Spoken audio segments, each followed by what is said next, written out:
Assalamu alaikum wa rahmatullahi ta'ala wa barakatuh. Donc, essayons de suivre le TP d'exception. Le TP précédent vous a donné la structure du bloc try, catch, avec la possibilité d'ajouter plus qu'un catch, et le bloc finally.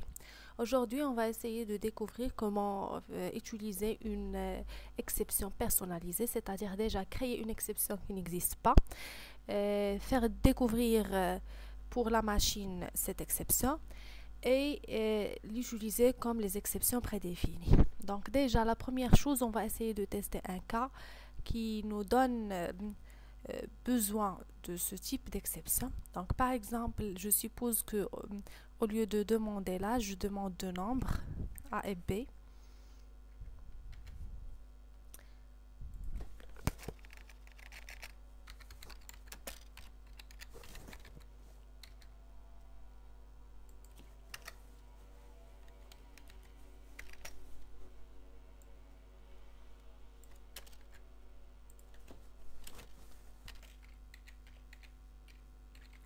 Donc, comme vous connaissez déjà, pour diviser le A sur B, le B doit être bien sûr supérieur au différent de 0. On va essayer de tester. Est-ce que la machine connaît déjà ce type d'erreur? Donc, si je donne le cas d'erreur 0, voilà. Donc, il affiche quoi? Il affiche erreur tentative de division par 0. On essaye de découvrir quel catch est exécuté. Donc, quand vous avez deux types de catch, donc le premier catch c'est format exception qui affiche le message format de chaîne d'entrée est incorrect. Donc, directement on dit que c'est exception qui est généré. Si on veut récupérer le type réel de l'exception, on peut lever la gestion d'exception. Par exemple, je lève le catch exception, je mets ça en commentaire. Donc, j'exécute. Voilà, l'exception est générée. Et si on trouve le nom de l'exception spécifique qui est générée, c'est divide by zero exception. Voilà, donc on a essayé de tester l'exception pour trouver le nom de l'exception. Donc, soit ici on met catch exception, donc, ou bien je laisse catch exception pour les autres erreurs et je mets ici divide by zero exception.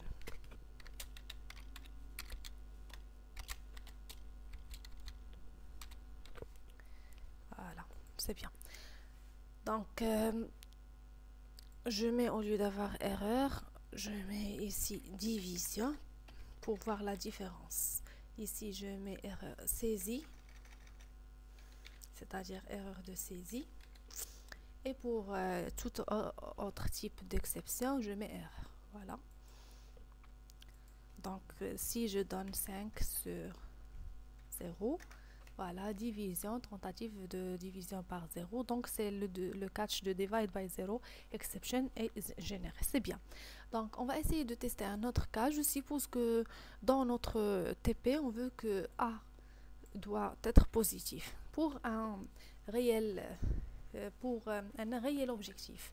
Donc, si jamais j'utilise une variable numérique mais qui est inférieure à 0, est-ce que la machine va dire que c'est une erreur? Donc, si j'utilise par exemple moi 9 et je mets ici 5. Voilà, vous voyez que pour la machine, moi 9, c'est pas une erreur. Et il continue de tester, d'exécuter le bloc try. Et à la fin, il nous donne le résultat et le bloc final qui sera exécuté.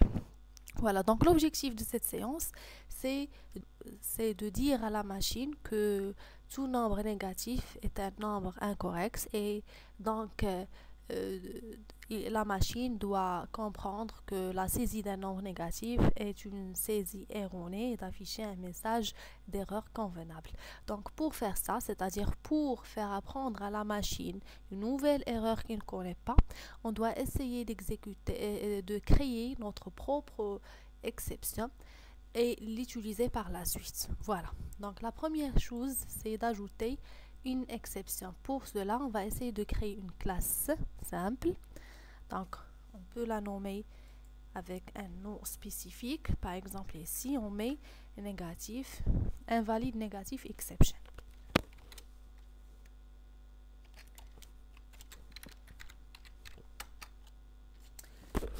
C'est pas grave, donc le nom de l'exception c'est négatif. Donc le deuxième point important c'est de rendre cette classe une classe phi de la classe exception.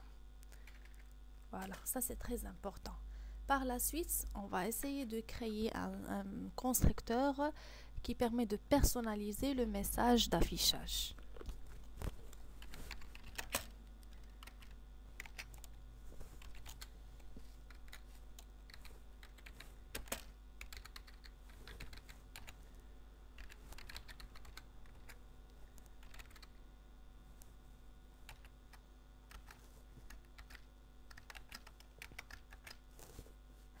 Voilà, on a créé un constructeur qui permet de personnaliser le message d'erreur. Donc, comme ça, voilà, c'est bien. Par la suite, on passe notre programme et dans le bloc try, avant d'exécuter ou bien de réaliser l'opération souhaitée, on dit à la machine que si A est inférieur à 0, tu dois comprendre qu'on a une erreur et tu dois lever une exception. Donc, on utilise le mot throw qui permet de lever une exception. Et pour nous, on va essayer de lever l'exception créée. Donc, on va essayer de lever l'exception négative. Lever une exception, c'est d'utiliser le mot throw avec la création d'un objet de type cette exception. Je peux ajouter le message à afficher. Donc, je mets ici nombre numérique, nombre doit être supérieur à 0.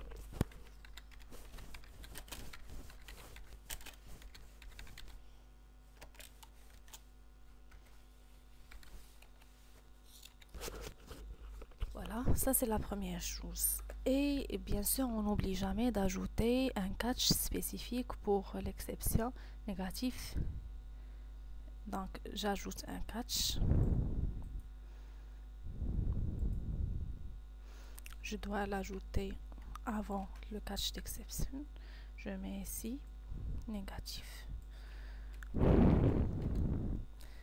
Voilà, et je mets ici erreur qui concerne nombre. Voilà, j'exécute. Je donne le premier nombre négatif, le deuxième nombre positif. Voilà, comme vous voyez, un message d'erreur qui s'affiche qui dit nombre doit être supérieur à 0. L'opération n'est pas faite. Le programme est arrêté avec le merci. Donc, déjà, notre machine, avec ce programme, avec ce throw, avec cette exception personnalisée, connaît que la saisie des nombres négatifs est une saisie incorrecte. Donc, il bloque le bloc try et il exécute le bloc catch de l'exception négative. Voilà, donc aussi on peut utiliser le throw avec une exception prédéfinie ici, divide by 0 ou n'importe quelle exception, que ce soit prédéfinie ou personnalisée. Voilà, donc les étapes sont la création d'une exception, comme la création d'une classe phi de la classe exception, et l'utilisation ou bien lever cette exception avec le mot clé throw et la création d'un objet de type cette exception. Voilà, on vous remercie et j'espère que cette vidéo vous aide pour mieux comprendre les exceptions. Et on passe à la vidéo suivante. Merci.